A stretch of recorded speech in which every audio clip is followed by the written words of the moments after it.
మనందరికీ వ్యక్తిగతంగా ఒక కుటుంబం ఉంటుంది, మనందరం కలుసుకునే కుటుంబం సంఘం.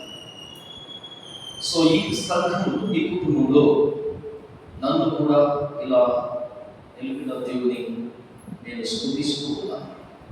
దేవుని యొక్క వాక్యంలో నుండి కాలుష్యం చేయకుండా, దేవుని యొక్క వాక్యంలో నుండి క్లుప్తంగా కొన్ని విషయాలు మనము ప్రార్థన చేసుకుంటాం. ఎందుకంటే రేపు ఆదివారం మనందరం ఆరాధన కొరకు సిద్ధపడాలి. కనుక పరిశుద్ధ లేఖనమైన బైబిల్లో నుండి సమూయేలు 2వ గ్రంథం 7వ అధ్యాయం 29వ వాక్యాన్ని చదువుకొని ప్రారంభిస్తున్నారు. సమూయేలు 2వ గ్రంథం 7వ అధ్యాయం 29వ వాక్యం. దయచేసి నీ దాసుడనైన నా కుటుంబం నిత్యము నీ సన్నిధిని ఉండునట్లుగా దానిని ఆశీర్వదించుము. యెహోవా నా ప్రభువా, నీవు సెలవిచ్చి ఉన్నావు, నీ ఆశీర్వాదము పొంది నా కుటుంబం నిత్యము ఆశీర్వదింపబడును గాక. ఆమేన్. చిన్న వచనం పడుకొని దేవుని యొక్క వాక్యం నీ మాట నా పాటగా అనుక్షణం పాడని యేసయ్యా,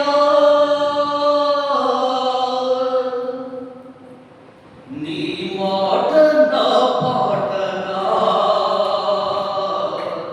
అనుక్షణం పాడని లోకాలన్నీ చాటగా నా స్వరం పాడని నా గీతం ఆత్మను నీవై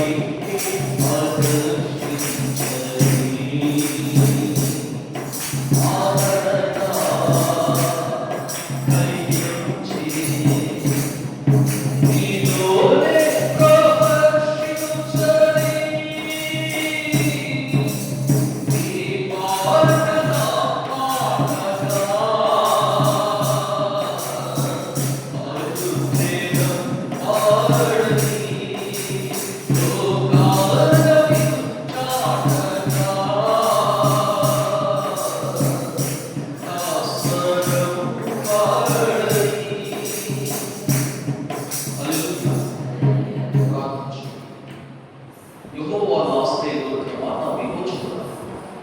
నా నోటి మాటలు మా అందరి హృదయాన్ని కాదా మీ దృష్టికి యోగ్యమైనట్టుగా నడిపించు. నజరేయుడైన యేసు నామములో అడుగుచున్నాము తండ్రి. ప్రియమైన దేవుని సంఘమా, మరొకసారి యేసుక్రీస్తు ప్రభువారి దివ్యమైన నామములో మీకెల్లరికూ శుభములు.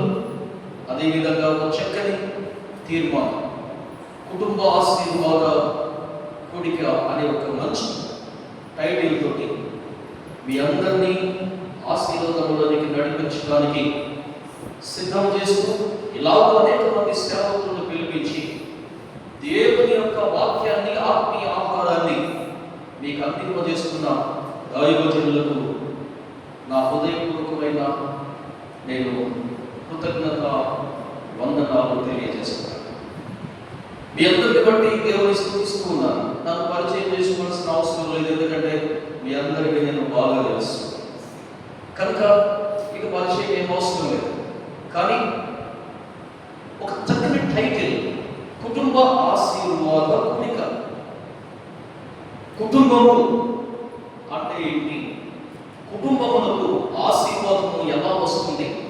గత కొన్ని నెలలుగా మీరు అనేక మంది సేవకుల ద్వారా విని ఉంటారు. ఈరోజు నా ద్వారా దేవుడు ఏం మాట్లాడతాడో తెలియదు. కాబట్టి మీరందరూ ప్రార్థనాపూర్వకంగా వినాలని నేను కోరుకుంటున్నాను. కుటుంబము అనేది ఒక ప్రాముఖ్యమైనటువంటిది. ఎందుకనగా కుటుంబము దేవుని చేత ఏర్పాటు చేయబడిన ఒక వ్యవస్థ.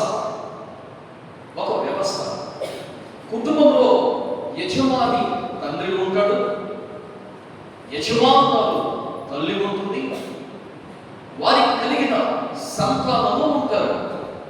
వీరందరినీ కలిస్తేనే కుటుంబము అంటారు. ఒకవేళ వారికంటే పెద్ద వయసు గల వారు ఉంటే అమ్మమ్మలు, తాతయ్యలు, ఎవరైతేనేమి ఇలాగ అందరినీ కలిపి ఒక కుటుంబము అంటారు. సో కొంతమందికి ఉమ్మడి కుటుంబాలు ఉంటాయి, అంటే అన్నదమ్ములు అందరూ కలిసి ఉంటారు, అలాగే అమ్మ నాన్న కలిసి ఉంటారు, మరి ఇక అందరూ కలిసి ఉంటారు.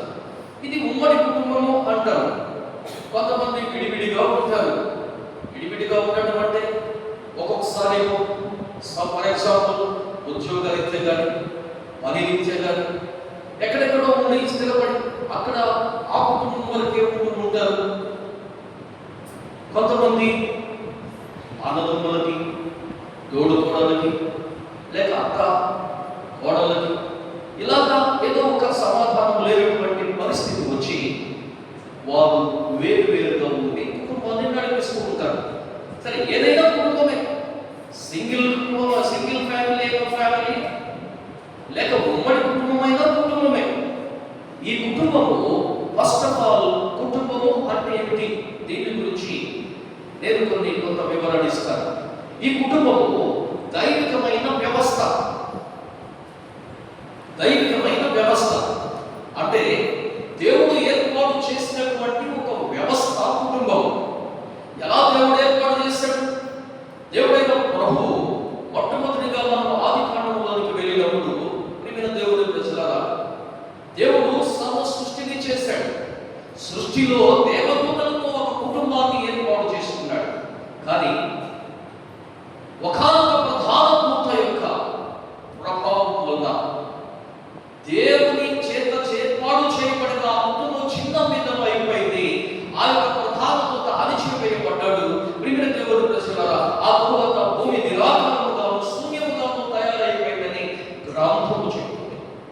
అలా నిరాకారముగాను శూన్యముగాను అయిపోయినటువంటి ఆ యొక్క సృష్టిలో జలముల మీద దేవుని ఆత్మ అల్లాడుతున్నప్పుడు దేవునికి ఒక ఆలోచన వచ్చింది. ఆ ఆలోచనలో నుండి వచ్చింది సృష్టి. ఆ సృష్టిని పరిపాలించడానికి, సృష్టిని కాపాడటానికి, సృష్టిని అనుభవించడానికి, సృష్టి పైన అధికారం చలాయించడానికి, ఈ అధికారం చలాయిస్తూ దేవుని చిత్తాన్ని జరిగిస్తూ దేవునికి లోబడి ఉండటానికి ఏర్పాటు చేయబడింది కుటుంబం. ఇది అసలు కుటుంబం యొక్క ప్రాముఖ్యమైనటువంటి విషయం. అందుకనే ఎఫెసీ పత్రికలో ప్రియమైన దేవుని ప్రజలారా గమనించండి. ఎఫెసీ పత్రిక 3వ అధ్యాయము 14వ వాక్యంలో ఒక చక్కని మాట ఉంటుంది. తీసిన వారు సహాయం చేయండి నాకు. ఎఫెసీ పత్రిక 3వ అధ్యాయం 14వ వాక్యం. పరలోకమందును భూమి మీద ఉన్న ప్రతి కుటుంబము ఏ తండ్రి చేత కుటుంబం అని పిలువబడుచున్నదో ఆ తండ్రి ఎదుట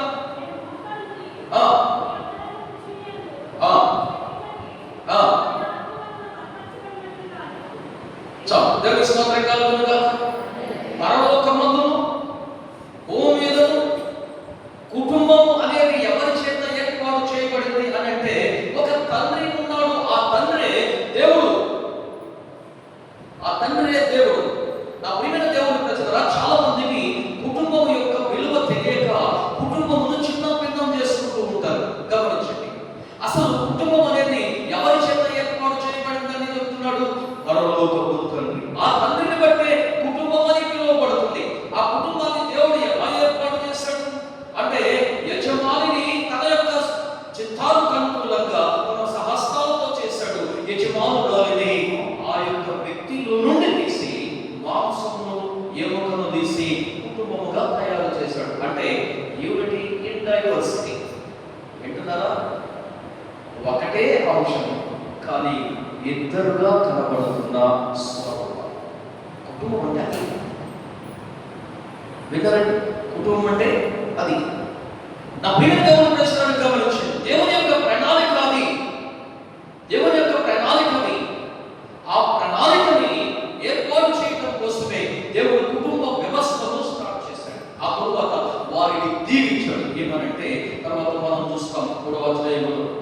మీరు ఫలించి, రెండవ వచనం చివరి భాగంలో చూస్తాం, మీరు ఫలించి అభివృద్ధి పొంది విస్తరించి భూమిని నింపండి. అంటే సంతానాన్ని కనండి అన్నాడు, విస్తరించండి అన్నాడు. అంటే ఇంకో మాటలు చెప్పాలంటే ప్లస్ ఆశీర్వదింపబడండి అని చెప్పాడు. ఆశీర్వాదం అంటే ఇది కుటుంబం. ఓకే, వీరికి దేవుడు ఈ యొక్క ఆజ్ఞనిచ్చాడు, ఫలించండి, అభివృద్ధి పొందండి, విస్తరించండి, భూమిని నింపండి. కానీ నా మాటను మాత్రం మేరకండి, అది ఆయన పెట్టిన కండిషన్.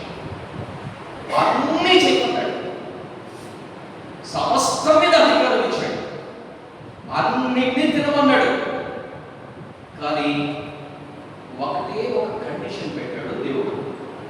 ఆ కండిషన్ ఆ చెట్ల పొలాల్లో ఒకదాన్ని తినమన్నాడు. ఎప్పుడైతే తిన్నారో కుటుంబ వ్యవస్థ ఏమైపోయింది? ఫలామైపోయింది.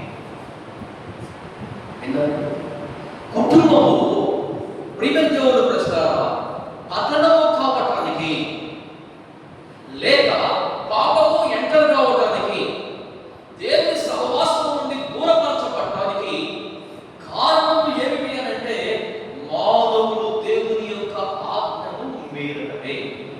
అందువల్ల వేరు చేయబడంటే దీవెనమైంది. అంతకుముందు మహిమ స్వరూపం మహిమ మట్టి నుండే తీయబడ్డారు, కానీ దేవుని మహిమ చేత నింపబడ్డారు. మహిమ మహిమ పోయి మట్టి అయిపోయింది. నీవు మట్టి నుండి తీయబడతావు కనుక మట్టి అయిపోతావు. అవును, ఓ దేవునితో సంతోషం, సమాధానం, ఆనందం అన్నీ ఉన్నాయి. కానీ ఇప్పుడైతే ఈ ఆత్మని మీరో దేవుడు వాళ్ళ దగ్గరికి రాకముందే వాళ్ళ ముందు భయం, టెన్షన్ మొదలైంది. ఆదామా ఎక్కడున్నావు అంటే ఏమంటున్నాడు? నీ స్వరం విని నేను దాక్కున్నాను, దిగంబరిని. అలాగే పడని చెప్పినాడు దిగంబరివని. నీకు ఎవరు చెప్పారు దిగంబరివని? నేను తినవద్దన్న పండు తిన్నావా? ఏమి అన్నాడు? నేను కదయ్యా ఈమె.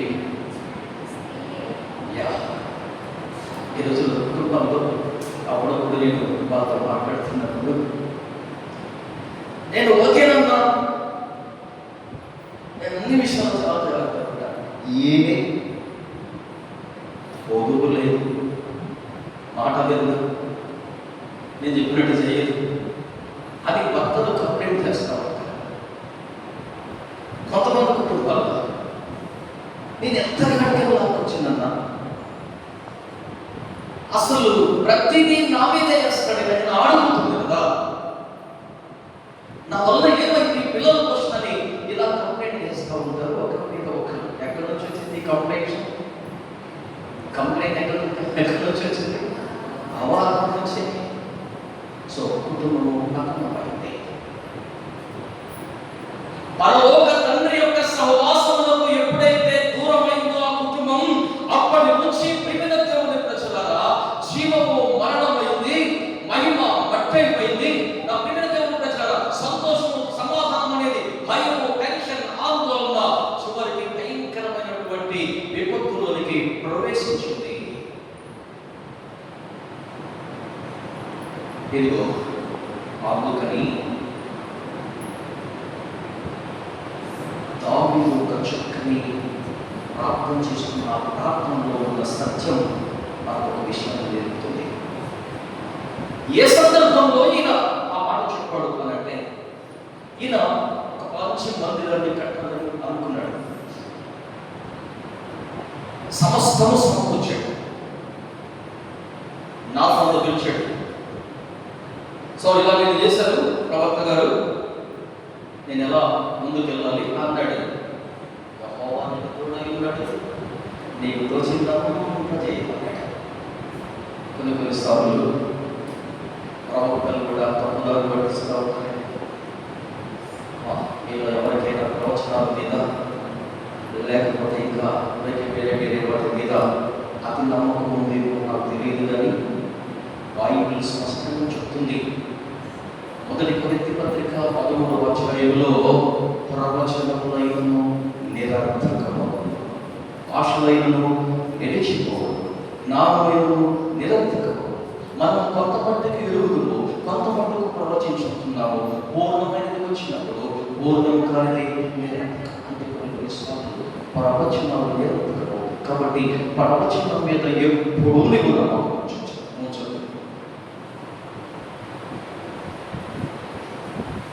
యెహోవా దేవుడు ఇశ్రాయేలు ప్రజలకు చెప్తూ,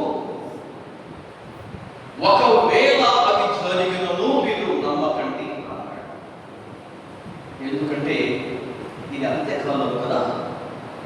అబద్ధ బోధకులు, అబద్ధ ప్రవక్తలు అనేక మంది వస్తారు.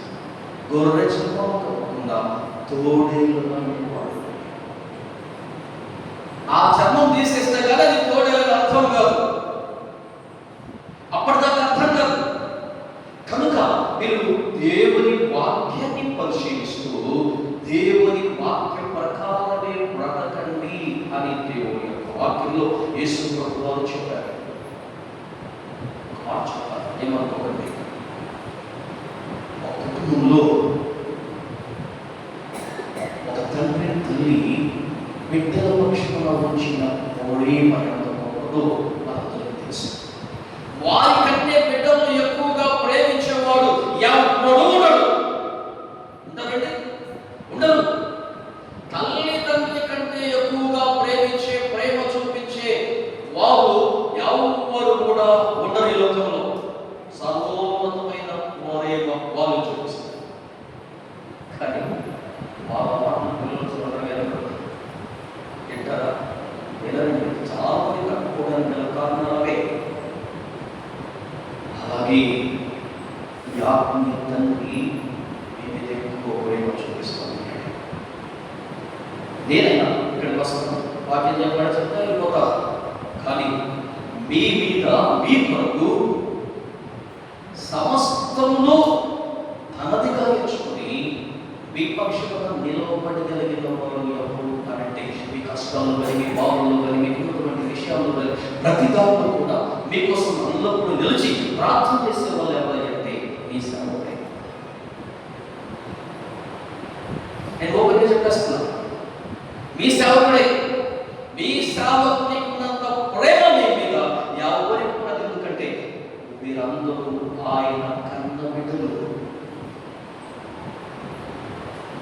ఆయన మాట విన్నప్పుడు నిజంగానే నా ప్రియమైనటువంటి దేవుని ప్రజలను గమనించింది. కొంతమంది అబద్ధ ప్రవక్తలు, అబద్ధ బోధకులు ఏమి చేస్తారంటే మీ విశ్వాసాన్ని రక్తకు నెట్టించేస్తారు. గమనించండి, చాలా జాగ్రత్త కలిగి ఉండాలి, జాగ్రత్త కలిగి ఉండాలి. ఇక్కడ ఆయన నమ్మిన మంచి ప్రవక్త అయినను తప్పుదారు పట్టించాడు. ఎలా తప్పుదారు పట్టించాడు అని అంటే, ఈయన దేవుని దగ్గరికి వెళ్ళి ప్రభువా దావీదు గారు ఇలా అంటున్నాడు కాబట్టి కట్టమని చెప్పమంటావా వద్దంటావా అని అడగకుండా, యెహోవా నీకు తోడై ఉన్నాడు, నీకు తోచినంత చేయమన్నాడు. ఆయన ఆడుతున్నాడు. నువ్వేం చేసుకో, నా మాట కాకుండా నీ మాట చెప్పేస్తావా? నువ్వు వెళ్ళు, అది కాదు అని చెప్పు. నీవు నీ మందిరాన్ని కట్టడానికి వీల్లేదు, ఎందుకంటే నీ చేతులు రక్తాపరాధంతో నిండి ఉందామని చెప్పమన్నాడు. మళ్ళీ నా దగ్గర వచ్చాడు, అయ్యా ఇది పరిస్థితి అని చెప్పాడు. మనలాంటి అయితే ఏం చేస్తాం? కాళ్ళు పట్టుకుంటాం కదా. ఏమో ఎన్ని మాటలు చెప్పేది ఇందాకేమో కట్టమన్నావు, నీకు దోషంగా చేయమను, ఇప్పుడు వచ్చేయమంటున్నావు. అస్సలైన చేయాలి. ఎప్పుడైతే ఈ మాట విన్నాడో, ప్రభువా నిశ్చయంగా నా కుటుంబం ఏర్పాటుని, నేను ఏర్పాటు వాడినయ్యా, అసలు నేను నన్ను ఏర్పాటు చేసుకోవడానికి నేను తగిన వాడనా? గొర్రెలు దాసేవాడిని కదా. ఆ స్థితిలో నుంచి నీవు నన్ను రాజుగా చేయకపోతే నేను గొప్ప కార్యం. నిశ్చయంగా ప్రియమైన సహోదరి సహోదరులారా, మనందరూ యేసుని నమ్ముకున్నాం కాబట్టి ఈరోజు ఇంత ఆనందంగా ఉంటున్నాం, ఆస్వాదంగా ఉంటున్నాం. యేసయ్యే మన కుటుంబాల్లోకి, మన జీవితంలోకి, మన యొక్క దేశంలోకి కాకపోతే మనం ఎలా ఉండేవాళ్ళము? అవును అవును. కాబట్టి నీవే నాకు కృపణించావు. కాబట్టి ప్రభువా, నీవు తప్ప, నీ మాట తప్ప ఇంకేముందయ్యా? నువ్వే కావాలి, నీవే నిన్ను అనుసరిస్తానని చెప్తూ ప్రార్థన చేస్తూ ముగింపులో ఏమంటున్నాడంటే 29వ వాక్యం మొదటి నుంచి చదువుదాం. దయచేసి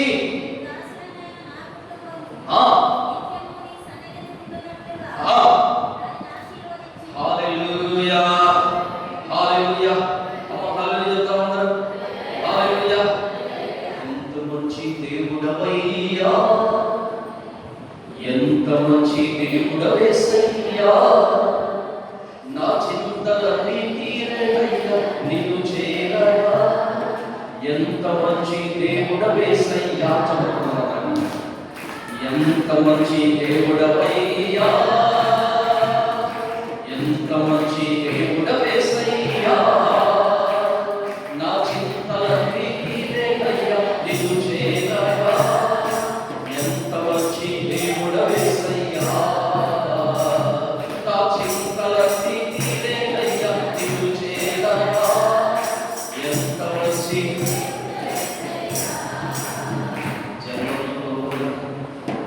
డబ్బులు మమ్మీ చెప్పట్లు కొట్టాలి కదా. అర్థమైంది నేను అనుకున్నట్ట జన్మలో చదివి డబ్బులు సరిగ్గా ఉంటాయా? గొప్ప కదా. అట్లే ఉన్నాయి మనం చెప్తారు గట్టి కూడా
విధేయతతో కూడిన మాటది. దయచేసి తెలుగులో మనం దయచేసి ఇంగ్లీష్లో బతుకులు పెట్టబడి ఉంటాం. ప్లీజ్ దేవుని ఎదుట ప్రార్థించే విధానం అది. దేవుని ఎదుట ప్రార్థించే విధానం అది. నా ప్రియమైనటువంటి దేవుని ప్రజలారా, అదిగో నీవు కాదు, నీవు చేయొద్దు, నీ కుమారుడు చేస్తాడు, నిన్ను దోషిస్తున్నాడని దేవుడు చెప్పినప్పటికీ ఎంత విధేయత చూపిస్తున్నాడో చూడండి దావీదు. దయచేసి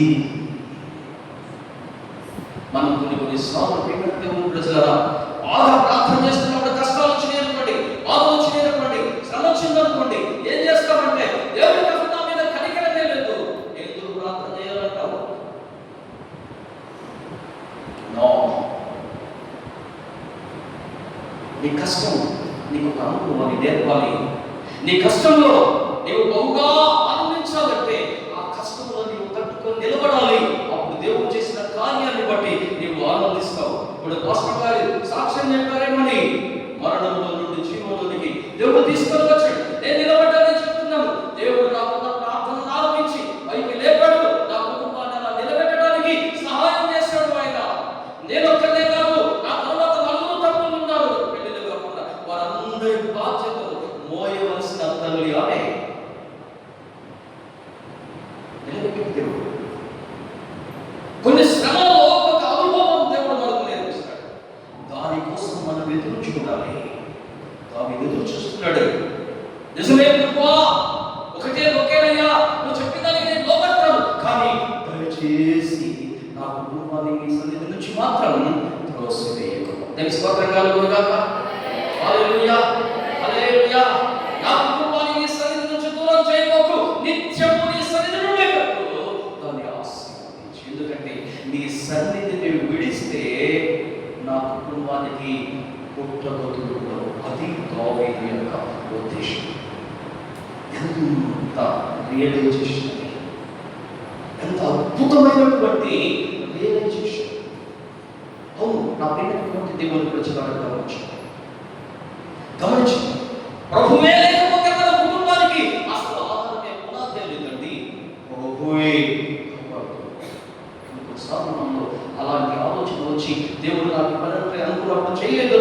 దేవుడి మీద అలగబాబు. దేవుని మీద కోపడితే నీ కోపం దేవుని నీతిని నెరవేర్చు. నీ మనకి దేవుడు ఏమి చేయగలవు? దేవుడు అలిగడకు. అమ్మా, మన పరిస్థితిని బట్టి దేవుడు అలిగడనుకో, మనకి లోకంలో అయిపోతుంది. అందుకని దేవుడు కోపడకుండా, దేవుడు మన మీద అలగకుండా, దేవుడు మన పక్షుల దైవం చూపించే విధంగా ఆయన నిత్యము నివసించే ఆ కృప ఆ కుటుంబానికి దయచేయ్యా అని ప్రార్థన చేస్తున్నాను. ఎస్, ఇది చాలా ప్రాముఖ్యమైనది. ఇంకా పాస్టర్ గారు ప్రార్థన చేసినప్పుడు అంటున్నారు, చాలా కుటుంబాలు ఒక కుటుంబంలో మరి అందరూ ఒక్కోసార్లు అనుకుంటున్నారు ఇంకా వాళ్ళు రావడం చాలా మంది అనుకుంటున్నారండి. ఏమనంటే భర్త భార్య, నా భార్య పోతుంది కదా, నేను రాకపోతే ఏంటి, ఆ ప్రార్థన నాకు సరిపోద్ది అంటారు. అందరికీ పడుకోవచ్చు. అనుకుందా ఆమె వండుకుంది, ఆమె తిన్నది, ఆమె పడుకుంటుంది. ఆమె ఎందుకు తిన్నావు? ఎవరు తింటే వాళ్ళకే శక్తి, ఎవరు తినకపోతే వాడే వాళ్ళకి పడతాడు. అట్లాగే నీవు రక్షణ పొందితే నీవు, నీ కుటుంబం, నీ భార్య ఇద్దరి యొక్క రెండు చేతులు కలిస్తే ఏ విధంగానైతే దీవెన వస్తుందో, ఏ విధంగా మనం పని చేయగలుగుతామో, అలాగే ఇద్దరి యొక్క ప్రార్థన జీవితం కుటుంబానికి ఎంతో ఆసక్తిగా ఉంటుంది.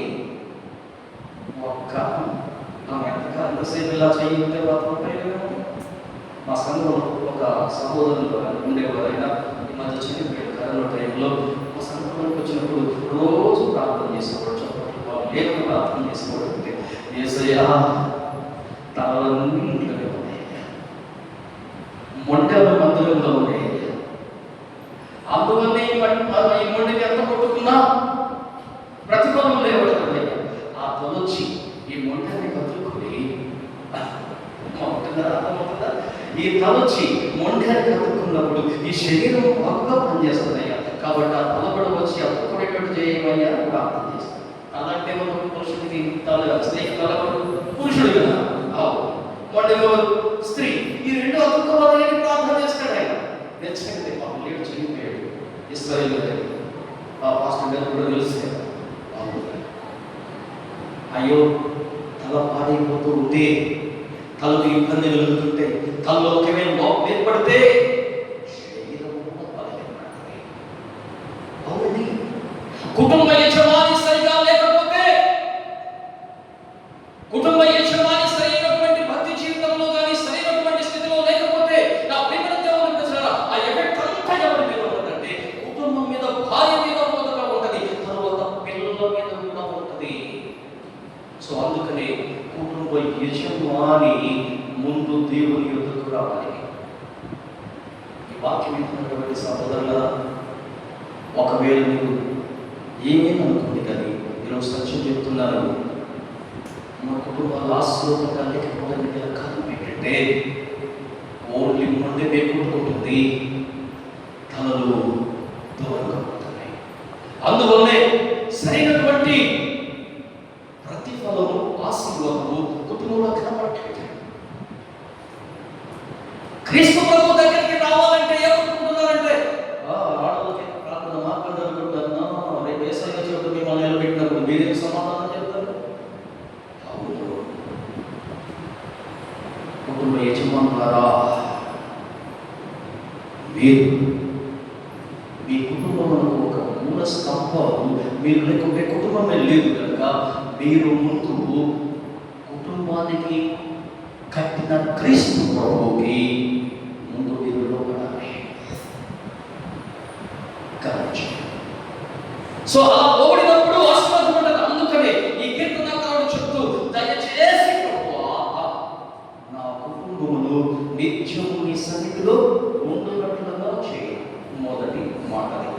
రెండవ మాట గురించి కూడా నేర్చుకుంటాను. కింద ఏమన్నాడు? నీ ఆశీర్వాదము నుండి నా కుటుంబము నిత్యము ఆశీర్వదింపబడుగాక. ఏముందండి అందులో చెప్తాం? నీ ఆశీర్వాదము నుండి, అందరూ చెప్పండి నాకు, నీ ఆశీర్వాదము నుండి నా కుటుంబము నిత్యము ఆశీర్వదింపబడుగాక. ఆమేన్. ఓకే, చూడండి రెండవది ఏమంటున్నాడంటే నీ ఆశీర్వాదము. దేవుని స్తోత్రం కలుగుగాక. హల్లెలూయా, హల్లెలూయా. చాలా మంది ఏమంటారంటే ఈ మధ్యలో ఒక కుటుంబాన్ని కౌన్సిలింగ్ చేయాల్సి వచ్చినప్పుడు, మాట్లాడాల్సి వచ్చినప్పుడు, మీరంతా దేవుడికి ఉపయోగయ్యా మాట్లాడితే ఆయన అంటాడు, నేను కష్టపడకుండా నేను సంపాదించుకున్నాను, దేవుడికి ఉపయోగం చెప్పుకోవాలి. మళ్ళీ నవ్వొచ్చింది. నేను కష్టపడుతున్నా, నేను సంపాదిస్తున్నా, నేను తీసుకొచ్చి దాచిపెడుతున్నా, నా వల్ల మీరందరూ బతుకుతున్నారు. దేవుడి అలాంటి వాళ్ళ కోసం చేసే ఉదాహరణ చెప్పాడు. ఒకటంట లోకస్వార్థలో ఉంది కదా, 12వ అధ్యాయంలో ఒకటంట పంట విస్తారంగా పండించాడట. విస్తారంగా పండించాడట, కొట్లు నింపుకున్నాడట. ఆ కొట్లు చాలగా మళ్ళా కొత్త కొట్లు కట్టాడట. అన్ని నింపబడ్డాయి.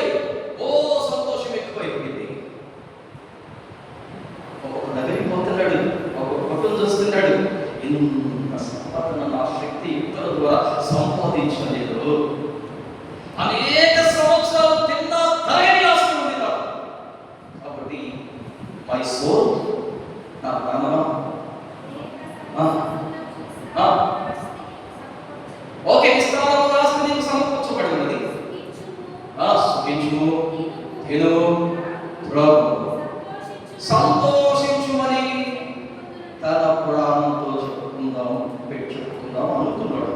తెలుసుకోవాలి, ఇంకా చెప్పుకోలేదు. అంతే కదా, చెప్పాడు ఆ మాట ప్రాణంతో చెప్పాల, చెప్పుకుందాము అనుకున్నాడు. అంతే. మా చాలా చెప్పుకుందాము అనుకున్నాడు.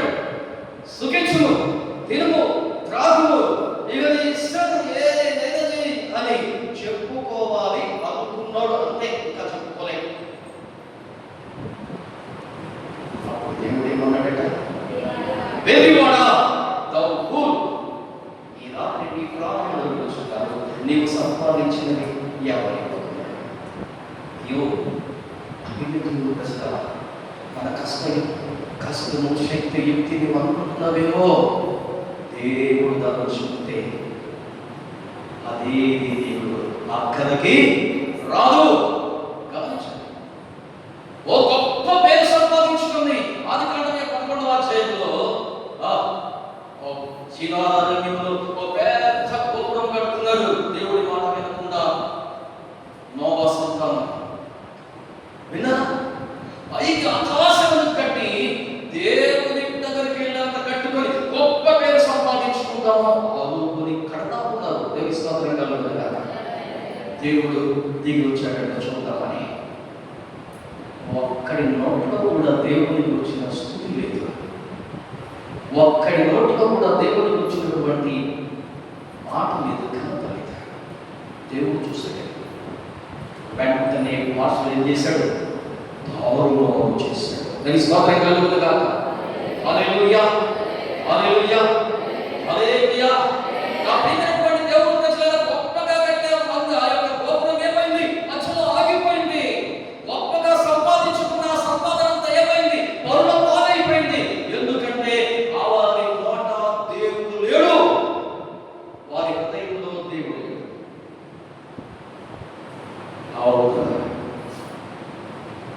అవును. దేవుడు లేకపోతే నీ జీవితం వ్యర్థం. అందుకనే కీర్తనకారుడు చెప్తున్నాడు, అంటే కీర్తనకారుడు దావీదు చెప్తున్నాడు ఏమనంటే, నీ ఆశీర్వాదమే నా కుటుంబానికి కావాలి. తెలుసు స్తోత్రం గాక. హల్లెలూయా, హల్లెలూయా. ఎవరి ఆశీర్వాదం కావాలి? అమ్మ చెప్పండి, ఎవరి ఆశీర్వాదం కావాలి? దేవుని ఆశీర్వాదం కావాలి. దేవుడు ఉంటేనే నీకు సమస్య. అందుకని నీ కుటుంబం ఆశీర్వాదింపబడాలంటే నిత్యము ఎవరి ద్వారా? దేవుడి ద్వారా. నేను స్తోత్రం కలుగును గాక. హల్లెలూయా. ఒకసారి చేతులు పైకెత్తండి. ఇంటికాడ పెట్టుకొని మిమ్మల్ని నేను బలవంతం చేయను. తెచ్చుకున్న వాళ్ళందరూ ఇలా చేతులు పైకెత్తండి. హల్లెలూయా, హల్లెలూయా. వీపులోకి వస్తున్నాను, ఎందుకంటే మీ టైం అయిపోతుందని నాకు అర్థమైంది. ఓకే, దేవుడు ఉండాలి అని చెప్పారు కదా. ఇంకొక కోణం నా వైపు నుంచి ఏముంటే దేవుడు ఉండాలి అనేది కూడా నేను చేస్తుంది. ఇంట్రడక్షన్ వచ్చి ముగించేస్తాను. దేవుడు కంటే కాబట్టి దేవుడు ఉండాలి, అది ఉంటేనే మనకు ఆశీర్వాదం. ఓకే, ఇప్పుడు మన వైపు నుంచి అందుకు ఎందుకు దావీదు నీ ఆశీర్వాదం ఉంది అని చెప్తున్నాడు అంటే ఆయనే ముఖ్యమైన సెంట్రల్ పాయింట్ కనుక ఆయన ఉండాలి. నీ జీవితంలో ఉండాలి, నీ హృదయంలో ఉండాలి, నీ కుటుంబంలో ఉండాలి. చక్కని కుటుంబంలోనికి యేసయ్య పోగానే ఆ ఇంటికి రక్షణ వచ్చింది. ఓబేదేదోము ఇంట్లో మందసం ఉండగానే ఆ మందసం ద్వారా అత్యధికంగా ఆశీర్వాదం వచ్చింది. మరి ఆ మాత్ర లాజరు ఇంట్లో యేసయ్య పెట్టగానే అక్కడ మరణం సైతం ఏమైంది? జీవమైంది. ఓకే, యేసయ్య ఉంటే ఓకే, యేసయ్య ఉంటే దీవెన. కానీ యేసయ్యలో ఉన్నతను ఆహ్వానిస్తున్నాం, కానీ మరి మన వైపు నుంచి ఏముండాలి? దేవుని స్తోత్రం కలుగును గాక. వారి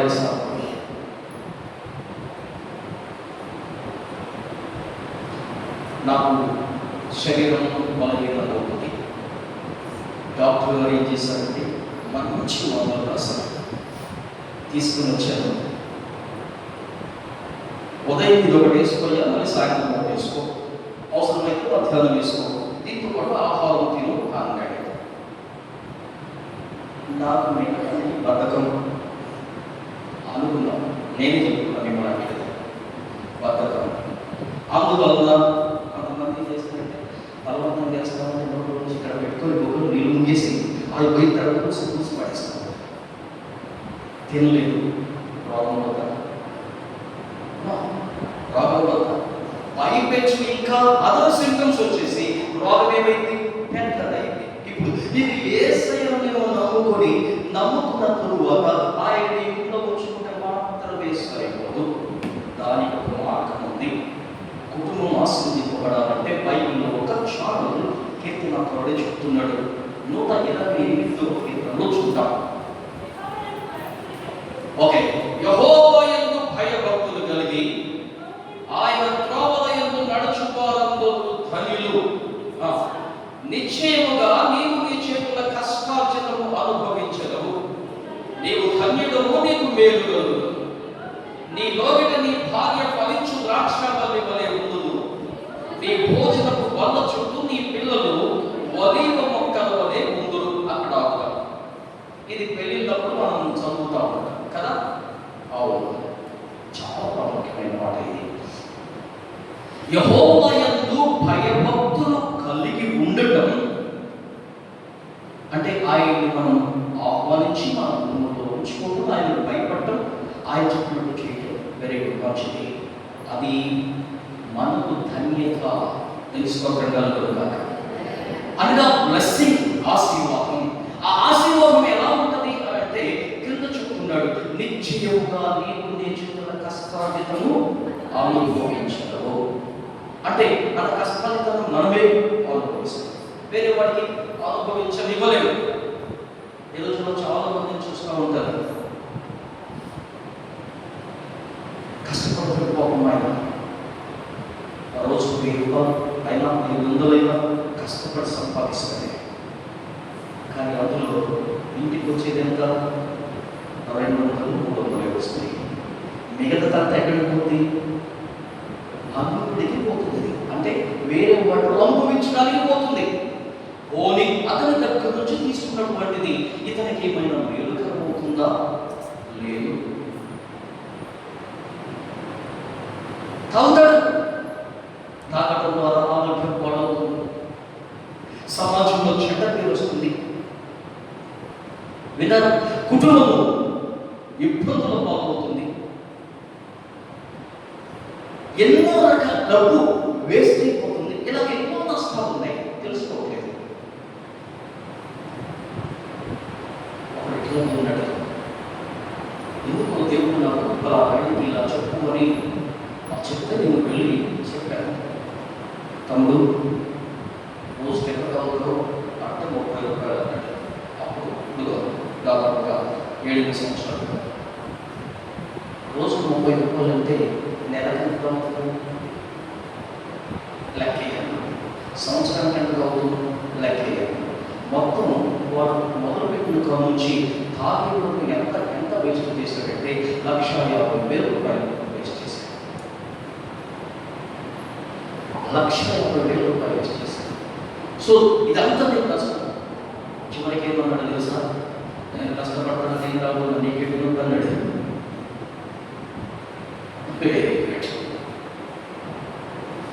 ఎంతో రోజుల్లో దళితాపుల్లో కూడా అప్పటి నుంచి ఎందుకు అన్నాను కదా, నాకేం నేను కష్టపడుతున్నా, సంపాదిస్తున్నా, నేను తాగుతున్నా, నీకేం నొప్పి, నీకు నొప్పి వచ్చినప్పుడు నువ్వే నా దగ్గరికి వస్తావులే అని చెప్పి వదిలేస్తున్నా.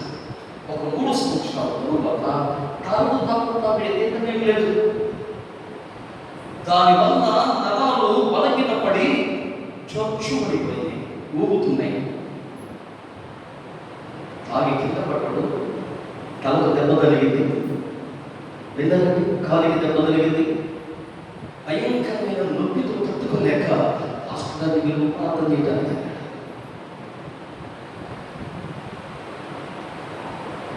తప్పదుగా జరిగిపోయి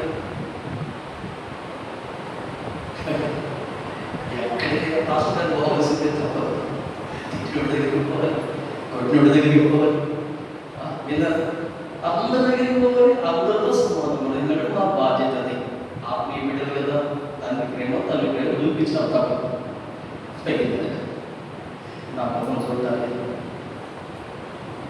పోతున్నాడు, ఎట్లా పోతుంది? నేనేం మాట్లాడాలి, ఎందుకు మాట్లాడలేదంటే మళ్ళీ దాన్ని గుర్తు చేసినందుకు బాగుంది. అది నా మనసులో ఇంకా నేను ఏదో పబ్లిక్ వాడికి తెలియదు. అందుకని నేను అలాగే మాట్లాడుతున్నాను. లేదు, సరైపోయింది, ఇక్కడ నుంచి నువ్వు చాలా వచ్చు, నేను కింద పడగాలి, ఇప్పుడు హాస్పిటల్ చుట్టూ తిరగాలి, 2 నెలలు రెస్ట్ కావాలి, డాక్టర్ 2 నెలలు పనిపోయింది, మళ్ళీ ఇంట్లో 50 సంపాదించింది, సరిపోవట్లేదు, ఖర్చులు చూసాక ఎంత వచ్చింది.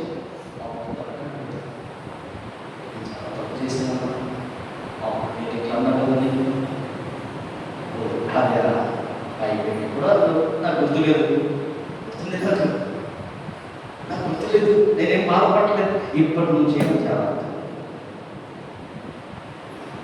నీ కష్టాజితము వేరొకడు అనుభవిస్తున్నాడు అనంటే నువ్వు ఎంత దౌర్భాగ్యత స్థితిలో ఉన్నావు అని అర్థం. నీ కష్టాజితం ద్వారా నీ పిల్లలు దీవించబడి చక్కగా చదువుకోవడానికి ఫీజులు కట్టలేక, ఇంట్లో ఆరోగ్యం అనారోగ్యం వచ్చినప్పుడు హాస్పిటల్ పోవడానికి డబ్బులు లేక, అలాగే నీ భార్య కడుపు నిండా ఆహారం తినడానికి నీకు నీ పిల్లలకు పెట్టి అలాగే పస్తులు పట్టుకుంటూ ఉన్నదంటే దీనికందరికీ కారణం నీ కష్టాజితము నీకు వ్యర్థము చేసుకుంటున్నావు.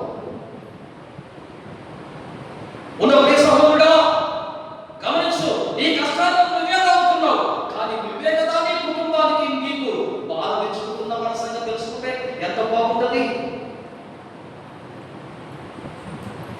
నిశ్చయముగా నీకు నీ చేతుల కష్టాలను అనుభవించాలంటే దేవుడు తీసుకోగలరు కదా. అంటే దేవుని ఆశీర్వాదం, దేవుని ఆశీర్వాదం ఉంటే నిశ్చయంగా నీ చేతుల కష్టాలను అనుభవిస్తావు.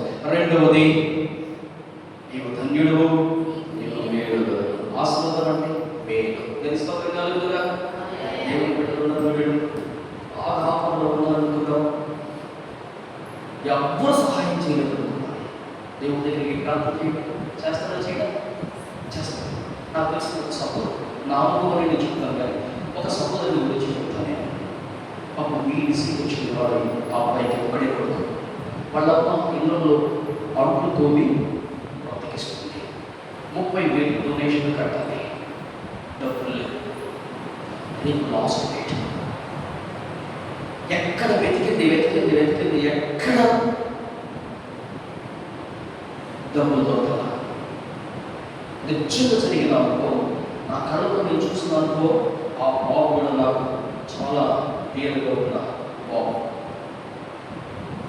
రాత్రి నుంచి మొదలుపెట్టి కన్నీరు కాల్చుతూ ఏడుస్తూ, ప్రభువా నాకు నేను చదివించుకోవాలి ఇక్కడ కదా తీసుకొచ్చిందయ్యా, ఇదిగో ఈ 30,000 డొనేషన్ కడితే నా కొడుకు సిద్ధిస్తుంది, వాడు బాగుపడతాడయ్యా, తండ్రి నాకు సహాయం చేయి.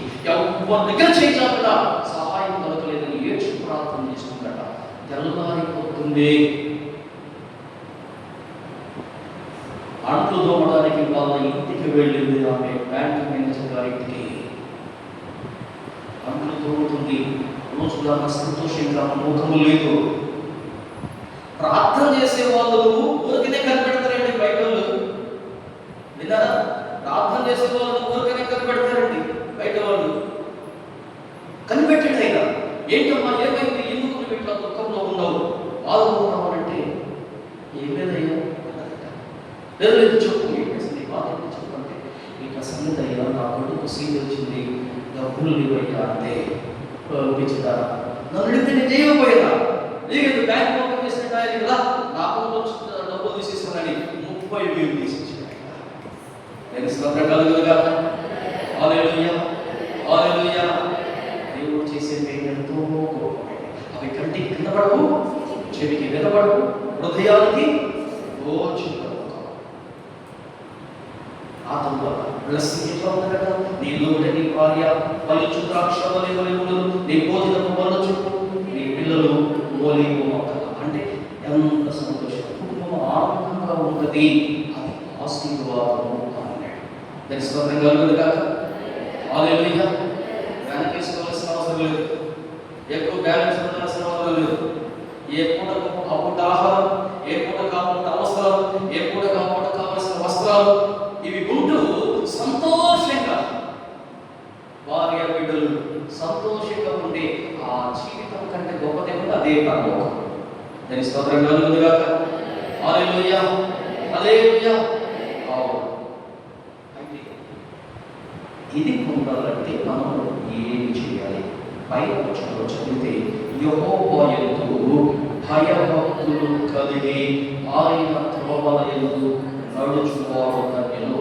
2 పనులు మనము చేయాలి. ఫస్ట్ నంబర్ 1 భయభక్తులు కలిగి ఉండాలి. నంబర్ 2 ఆయన త్రోవల యందు నడవాలి. సో ఒక్కొక్క దానికి ఒక్కొక్క నిమిషమే చెప్తాను. భయభక్తులు అంటే ఏంటి? మనలో చాలా మంది యేసయ్యను నమ్ముకున్న వాళ్ళు ఉన్నాం, విశ్వాసంలో ఉన్నాం, ప్రార్థన అనుభవం వాళ్ళు ఉన్నాం, ఉపవాసం చేసే వాళ్ళు ఉన్నారు, దశమభాగాలు ఇచ్చే వాళ్ళు ఉన్నారు. అన్నింటిలో ఉన్నటువంటి వాళ్ళ కుటుంబంలో కూడా కొన్నిసార్లు ఆశీర్వాదం అనేది దూరం అవుతుంది. అదేంటయ్యా, నేను భక్తి గల వ్యక్తినే కదా, నేను భక్తి పరువునే కదా, నేను భక్తి పరువులనే కదా, ఎందుకు ఆశీర్వాదం దూరం అవుతుంది అని కొంతమంది అనుకోవచ్చు. కానీ మన భక్తిలో శక్తి ఉందో లేదో తెలియదు.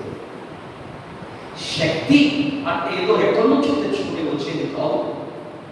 అది మనలో కావాల్సినటువంటి పరివర్తన యొక్క విధానము భక్తి అంటే. సో భక్తి అంటే ఒక 2 విషయాలు బైబిల్లో ఉన్నాయి. ఆ రెండింటిలో వీళ్ళు మనం సరిగా ఉన్నట్టయితే మనం భక్తి పదం అనేది మనం నిర్ధారించుకోవచ్చు. ఒకవేళ రెండింటిలో మనం ఎక్కడైనా లోపం ఉందనుకోండి, అప్పుడు మనలో భక్తి శక్తి లేదని నిర్ధారించుకొని మళ్ళా ఆ భక్తిని సరి చేసుకోవాలి. ఆ భక్తి ఉన్న వాళ్ళే ఆశీర్వదింపబడతారని వాక్యంలో ధన్యులు అంటే ఆశీర్వదింపబడ్డ వారని అర్థం. సో నంబర్ 1 భక్తి అంటే ఏంటంటే అర్థం, సామెతల గ్రంథం 8వ అధ్యాయం 13వ వాక్యాన్ని ఒకసారి చూద్దాం. యెహోవా యందు భయభక్తులు కలిగి ఉండుట చెడుతనమును ఆశ్రయించుకొనుటయే. తెలుసుకోగలగాక. హల్లెలూయా. 2 చేతులు ఎత్తండి. హల్లెలూయా. గారిని మీరు ఏమన్నా వచ్చింది కాసేపు నేను నందసేపు నన్ను భరించండి. హల్లెలూయా, హల్లెలూయా. ఓకే, గమనించండి ఏమంటున్నాడు? భక్తి అంటే ఏంటట? చెడుతనమును అసహించుకున్నాడు. తెలుసుకోవడం కలుగుగా చెడుతనము అసహించుకున్నాడు అనే పదాన్ని ఇంకొక మాటలో మనం చెప్పాలంటే యేసు ప్రభువు చెప్పిన దాన్ని బట్టి మాట్లాడాలంటే పాప క్షమాపణ పొందుట. తెలుసుకోవడం కలుగుగా అనగా మన పాపములను ప్రభు దగ్గర ఒప్పుకొని విడిచిపెట్టిన తరువాత రెండు పనులు మనం చేయాలి. మొదటి వింత ఏంటి? చెడు అనేది ఏ రూపంలో ఉన్నా దాన్ని ఏం చేయాలట? అసహించుకోవాలి, అనగా దాన్ని విడిచిపెట్టాలి. దేవుని స్తోత్రం కలుగుగాక. హల్లెలూయా, హల్లెలూయా. మనం అనుకోవచ్చు, నేను దొంగతనం చేయట్లేదు, వ్యభిచారం చేయట్లేదు, మోసం చేయట్లేదు, లేకపోతే ఇంకా ఏదో అన్యాయం పనులు చేయట్లేదు అని అనుకోవచ్చు. మరి యేసయ్య బతుకుల తర్వాత ఇలా బాధపడుతున్నాం అని అనుకోవచ్చు. బైబిల్లో నుంచి ఒక చిన్న ఉదాహరణ చూపించి నేను మళ్ళా రెండో అంశంలోకి వస్తాను. ఇద్దరు వ్యక్తులు దేవాలయానికి వచ్చారు ప్రార్థన చేయడానికి. ఒకడేమో ముందుకు వచ్చాడు, బలిపీఠం దగ్గర నిలబడ్డాడు, ప్రార్థన చేస్తున్నాడు. నేను చావులాగా లేదు, చోరులాగా లేదు, అన్యాయస్తులాగా లేదు, వ్యభిచారులాగా లేదు, ఇతర మనుషుల్లాగా నేను లేదు. నిజంగానే అతని భక్తిని గురించి చక్కగా చెప్తున్నాడు. మరి నిజమే, అలాగే ఉన్నాడు అతను. రెండవది, నా సంపాదన అంతలో దశభాగం ఇచ్చేస్తున్నాను. నిజమే, వాక్యానుసారంగా జీవిస్తున్నాడు. వారంలో 2 వారాలు ఉపవాసం ఉంటున్నాడు. నిజంగా నేను కూడా ఉంటాను 2 రోజులు. మీరు మీలో ఉన్న వాళ్ళు ఉంటే దగ్గర దేవుని స్తోత్రం కలుగుగాక. వారంలో 2 రోజులు ఉపవాసం ఉండే వాళ్ళు దగ్గర దేవుని స్తోత్రం కలుగుగాక. మంచిది, అలవాటు. నిజమే, చక్కగా ఉంటాడు. ఇవన్నీ చేస్తూ కూడా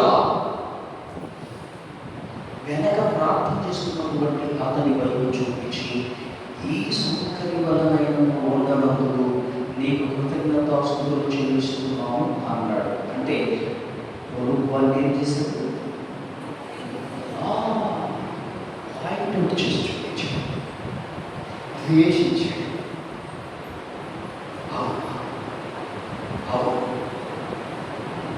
ఒకవేళ ఆ సుంకరి మీద కనబడకపోతే ఇతను ఇంకా ఏమీ ప్రార్థన చేస్తూ వెళ్ళిపోయేవాడో తెలియదు. కానీ ఎప్పుడైతే అతను కనబడ్డాడో వెంటనే అసహించుకున్నాడు, అసభ్య మాటలు అతని మీద పలికాడు.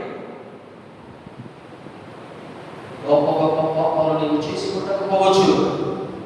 అసూయ, ద్వేషం, కలహం, మత్సరం, నీ నోట భూతులు, అబద్ధములు, ఇతరుల మీద కొండెములు, లేని వాటిని కల్పించడం, ఇలాంటి ఎన్నో పాపాలు ఉన్నాయి. వీటిని మనం పాపాలు అనుకోవట్లేదు. ఏమనుకుంటున్నాము? వరుణి యొక్క సేవకుడి తీర్పు తెచ్చుకోడు, నీవెవడకు? వరుణి పాపంలో పాల్గొనడు, నీకేం అధికారం ఉంది? వద్దు కదా, నాకు ఆలోచించట్లేదు. ఈ పాపాలు ఇవన్నీ అక్కడ మనం పాపాలు అనుకోకుండా అలాగే దాచిపెడుతున్నాం కాబట్టి అవి పెద్ద పేర్లు అవుతున్నాయి. అందుకని మన భక్తికి శత్రువు తెలుసుకోవడం కలుగుగా. అందుకని మీకు అన్ని ఏం చేయాలి? అసహించుకోవాలి. ఇవన్నీ చెడు ఆలోచనలు, చెడు తలంపులు, చెడు కార్యాలు అసహించుకోవాలి, వాటికి దూరంగా ఉండాలి. అందుకని 3 కూతులు సూత్రం మీద చెప్పేవాళ్ళు ఇంతకు ముందు. ఒక్కోతే 2 కళ్ళు కప్పుకుందట, ఒక్కోతే 2 చెవులు కప్పుకుంది, ఒక చేతి ఒక్కోది నోరు మూసుకుంది. ఈ బొమ్మ వేసేవాళ్ళు ఎందుకు నచ్చినట్టు, ఎందుకంటే నాకు తెలియక ఈ కూతురు బలి సంతోషపడే వాళ్ళు రోజు అడిగే మా నాన్న ఏంటి కూతురు బలి బొమ్మలు వేసేది కాదు. ఆ కోతి కళ్ళు కప్పుకుందంటే చూడవద్దు, చూడుతుంటే పక్కకి వెళ్ళిపోతాయి. దుష్టులు ఆలోచించుకున్నాడు పాపుల మార్గం ఎదురుక అపవాసకులు కూర్చుండగా యెహోవా ధర్మశాస్త్రమును ఆనందించుచు దివారాత్రులు దాన్ని నివారించువాడు. అనగా నీవు తప్పుకోవాలి. రెండవది, నోరు ఎందుకు మూసుకుంది అంటే చెడు మాట్లాడాలి. చెడు ఎందుకు మూసుకుందంటే ఇది మనం చాలా వింటాం. అమ్మా గ్రేటెస్ట్ టెక్నికాస్ట్ ఎక్కడి నుంచి మొదలైందంటే లేడీ నుంచి ఏంటంటే స్త్రీల నుంచి. ఏ విషయం తెలిసిందనుకోండి, ఇంకేమీ లేదు. నాలుగు చిన్న కాడ బయట పెడతారు, ఈ నలుగురు ఇతరులను బయట పెడతారు. అసలు ఇది ఒక గంట గడవకుంది ప్రపంచాన్ని మొత్తానికి పాటిపోతుంది. అసలు నిజంగా అట్లా ఉన్నా కాదని ఆలోచించకుండా చెడు ఏం చేస్తాం, ప్రమోగేట్ చేస్తాం. అసహించుకో సోదరి సోదరుడా, అది భక్తి. ఆ భక్తి నీకు శక్తి ఇస్తుంది, ఆ శక్తి నీకు దీవెనిస్తుంది, ఆ దీవెన నీకు పరిపూర్ణంగా ఉంటుంది. రెండవది, భక్తి అంటే ఏంటో చెప్తాను. యాకోబు 1వ అధ్యాయం చివరి భాగంలో ఉంటుంది చూడండి. తండ్రి అయిన దేవుని ఎదుట పవిత్రము నిష్కలంకమైన భక్తి ఏదనగా దిక్కులేని పిల్లలను విధవరాలను వారి ఇబ్బందుల్లో పరామర్శించుట, ఇహలోక మాలిన్యము తన కంటకుండా చప్పట్లు కొట్టి దేవుని కనపరుచుతారు. హల్లెలూయా, హల్లెలూయా. ఏమంటకూడదండి? ఇహలోక మాలిన్యము మన కంటకూడదు. మనం ఏ యొక్క పాపాలైతే ఒప్పుకొని విడిచిపెట్టి వచ్చామో దేవుని దగ్గరికి, ఆ పాపమును మరలా అంటకుండా తను తాను చాలా జాగ్రత్తగా కాపాడుకునే భక్తి అంటే.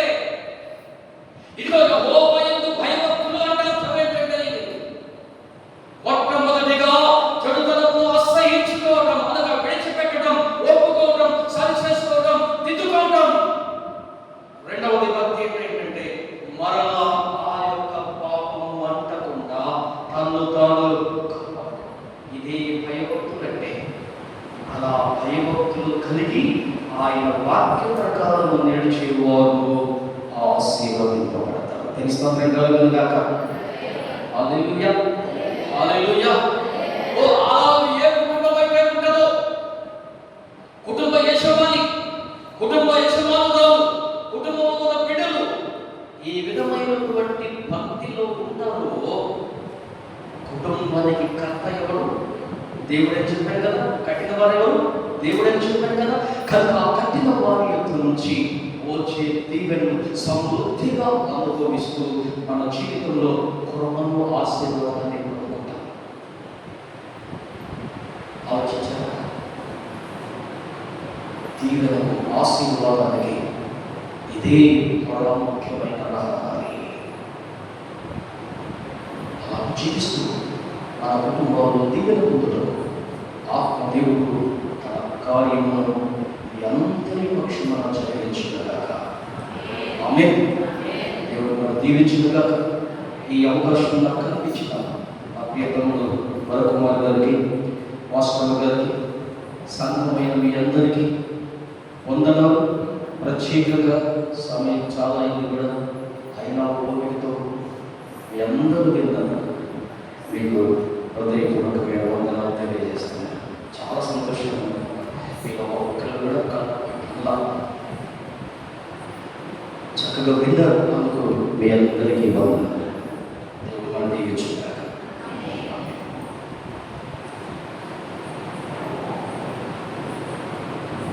మిత్రులు కొరకై చిన్న ప్రార్థన చేసుకున్నాం.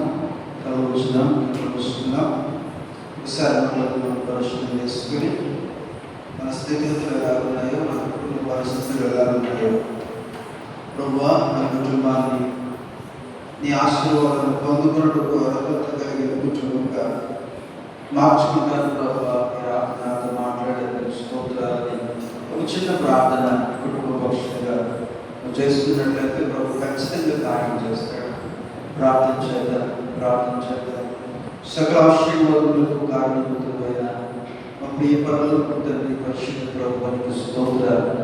ఈ దాసులను జ్ఞాపించగా అభిషేకించి అమూల్యమైన విలువైన ఎన్నో విషయాలు ప్రభు, దావీదు జీవితంలో ప్రభు కొన్ని విషయాలు, ఇంకా భక్తిని గురించి కొన్ని విషయాలు, ఇంకా అనేకమైన విషయాలు ప్రభు, వ్యక్తిగత సాక్ష్యంలో నుండి పరిశుద్ధ లేఖనంలో ఎన్నో సంగతులు ప్రభు అవసరమైనవి, ప్రాముఖ్యమైనవి. ఆశీర్వాదం ఎలా పొందాలో, ఆశీర్వాదం పొందలేకపోవడానికి కారణాలు ఏమిటో, కుటుంబ వ్యవస్థల గురించి అనేక విషయాలు ప్రభు మీరు బోధించి విని పెడచెవి కట్టి మా హృదయంలో భద్రం చేసుకుని ఎప్పటికప్పుడు జ్ఞాపకం తెచ్చుకుంటూ ఎప్పటికప్పుడు సరి చేసుకుంటూ మా కుటుంబాలను నీ ఆశీర్వాదాన్ని పొందుకున్నట్లుగా మార్చుకుంటూ సహాయం చేయమని నీ కృప చేత నింపమని దాసులను వాడుకున్నందుకే నీకు కృతజ్ఞతలు తెలియజేస్తూ ఎత్తుబడిన వర్తమానం అందరి హృదయాల్లో ఫలింపు చేయమని, స్తుతి కనుక మహిమ ప్రభావం మీరే తెచ్చుకోమని యేసు పరిశుద్ధ నామమున చిన్న ప్రార్థన వేడుకొనుచున్నాము తండ్రి. ఆమేన్. ఈ సమయంలో చిన్న పాట పాడుతుండగా కానుకల సమర్పణ జరిపించుకున్నాం. అదే సమయంలో అల్పాహారం పంచిపెట్టడం మొదలుపెడుతుంది. దయచేసి పాట పాడాల్సింది మనం తెలుస్తాం.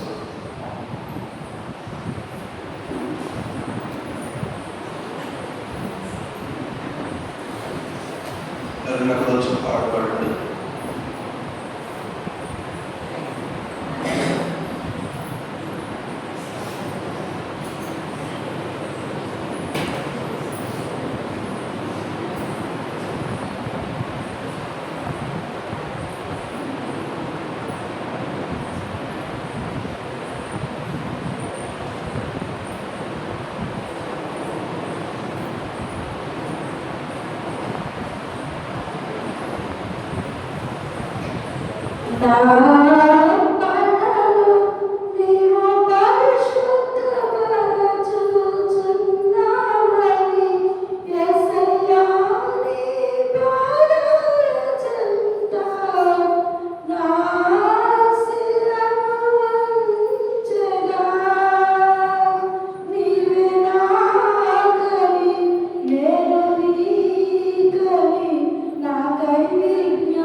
Jai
శ్రద్ధ ఉంచుదాం, కళ్ళు మూసుకుందాం, ప్రార్థన ఆశీర్వాదంతో ఈ కోరికను ముగించుకుందాం. తల వచ్చి కళ్ళు మూసుకుని ప్రార్థన చేసుకుందాం. తల వచ్చి కళ్ళు మూసుకుని ప్రార్థన చేసుకుందాం. సకల ఆశీర్వాదములకు కారణమవుతుందైన మా ప్రియ పరలోకపు తండ్రి, పరిశుద్ధ తండ్రి, ప్రేమమైన కృప కనికరించగలరా, నీ నామమునకే కోటి కోటి స్తుతులు, వందనాలు, స్తోత్రాలు, మహిమ ప్రభావం చెల్లిస్తున్నా. మా ఎడల నీవు కలిగి ఉన్న విలువైన గొప్ప ప్రణాళికలన్నింటిని బట్టి నీకు స్తోత్రాలు. మాకు అనుగ్రహించిన ఈ మంచి అనుకూల వాతావరణాన్ని బట్టి, మాకు దయచేసిన ఈ మంచి సమయం బట్టి నేను స్తుతిస్తున్నాం. కుటుంబములు కట్టబడి నిమిత్తమై, కుటుంబములు నీ సహవాసంలోకి వచ్చి నిమిత్తమై నీవు ఏర్పాటు చేయబడిన ఈ కుటుంబ ఆశీర్వాద కూడికలు ప్రతి మాసంలో మీరు జరిగిస్తూ వస్తున్నారు. అందును బట్టి నీకు కృతజ్ఞతలు నాయన. ఈ నెలలో కూడా ప్రభువా, ఈ దాసులను మీరు తోడుకుని వచ్చారు. సమయానికి నీ ఆత్మచక్ర దాసులను అభిషేకించి విలువైన అమూల్యమైన విషయాలను ప్రభువా, నీ ఆశీర్వాదం మేము ఎలా పొందాలో, నా జీవితాలు ఎలా నీ ఆశీర్వాదాన్ని పొందుకున్నట్లుగా మేము మార్చుకోవాలి మాకు బోధించారు, మాకు తెలియచేశారు. ఎన్నో విషయాలు ప్రభువాని దాసుల ద్వారా వినిపింపు చేశారు. స్తోత్రాలు. విని చెవిని పెట్టక అనాలోచనగా వాటిని వచ్చక మా హృదయంలో వాటిని భద్రం చేసుకుని ఎప్పటికప్పుడు జ్ఞాపకం చేసుకుంటూ ప్రభువా, మా వ్యక్తిగత జీవితం ఎందు ఎలాంటి భయభక్తులను మేము కలిగి ఉన్నామో మేము పరిశీలన చేసుకుంటూ సరిచేసుకోవడానికి, నీ యొక్క ఆశీర్వాదాన్ని పొందుకోవడానికి అనుగుణంగా మేము మార్చబడటం సహాయం చేయండి ప్రభువా. ప్రత్యేకంగా ఈ దినాన్ని ప్రభువా, ఈ యొక్క కుటుంబ ఆశీర్వాద కోడికను జరిగించుకుంటారు ప్రభువా. నీవు చూపిన కృపకై నీవు చేసిన సహాయం అంతటిని బట్టి నీకు స్తోత్రాలు. సహకరించిన కుటుంబ సభ్యులను దీవించు, ఆశీర్వాదించండి. శ్రేష్టమైన ఆశీర్వాదం అందరికీ దయచేయండి. ఈ కుటుంబ ఆశీర్వాద కూడిక కొరకు ప్రత్యేకంగా రూపంలో దాన రూపంలో అర్పణలు అర్పించిన ప్రతి ఒక్క బిడ్డలను దీవించమని, ఆశీర్వదించమని, ప్రత్యేకమైన ఆశీర్వాదాన్ని వారికి దయచేయండి. ఈ దాసులను జ్ఞాపకం చేసుకోండి. ఇంకా మంచి ఆరోగ్యమును నీ దాసులకి మీరు దయచేసి నీ పరిచయంలో బలముగా అనేక ప్రాంతాలకు వాడుకొచ్చున్నారు. ఇక్కడ రాబోయే కాలంలో వాడుకొని పోతున్నటువంటి నీకు స్తోత్రాలు. ఈ దాసులను బలపరచండి, పరిపూర్ణమైన ఆరోగ్యాన్ని ఇచ్చి నీ ఆత్మచేత అభిషేకించి అనేక స్థలాలను వాడుకోవాలని ప్రార్థన చేస్తున్నాం. ప్రేమించాలి కుమారులను జ్ఞాపకం చేసుకోండి. వారిని మార్గంలో పరిపూర్ణంగా నడిపించండి. నీ సేవలో కొనసాగింపబడగలన వేరే కార్యము జరిగించండి. నీ చిత్తమును చేయమని ప్రార్థన చేస్తున్నాం. నీవే మాకు ఆధారం, నీవే మాకు ఆశ్రయం, నీవే మాకు మార్గం కలుగుతావు. నీవే కార్యం జరిగించమని ఈ దాసుడు చేస్తున్న పరిచర్యలో, అయ్యా ఈ దాసుడు నేను చేస్తున్న పరిచర్యలో అన్ని విధాలుగా మీరు వర్తిల్లింపజేసి మేమందరం నీ నామము నిలబరిచేవారుగా, నీ నామమునికి నీ కీర్తి ప్రభావంలో ఆరోపించేవారుగా ఉండులాగా సహాయం చేయమని మా పరిస్థితులన్నింటినీ ప్రభావ అది వెలిగిన దేవుడు సమస్తమును అనుకూలంగా నిశ్చిత ప్రకారంగా మమ్మల్ని ముందుకు నడిపించి మరి మమ్మల్ని తెచ్చుకోమని, మమ్మల్ని తగ్గించుకుంటూ నీ నామమును హెచ్చిస్తూ సమస్త స్తుతి ఘనత మహిమ ప్రభావం నీకే చెల్లిస్తూ యేసు పరిశుద్ధ నామమున ప్రత్యేకంగా ఈ రాత్రి ఈ కూడికలో పాల్గొని పొందిన ప్రతి వ్యక్తిని, ప్రతి కుటుంబాన్ని దీవించమని, ఆశీర్వదించమని, సమాధానం అందరికీ కలుగునుగా ప్రార్థిస్తున్నాం. యేసు పరిశుద్ధ నామమున చెప్పి ప్రార్థనలు పెట్టుకొచ్చున్నాము తండ్రి. ఆమేన్. ఆశీర్వాదాన్ని అనుగ్రహిస్తాం. సమస్త జ్ఞానమునకు మించిన దేవుని యొక్క సమాధానం క్రీస్తు యేసు ద్వారా మీ హృదయములకు, తలపులకు, కుటుంబములకు, కార్యములకు సదా తోడైయుండును గాక.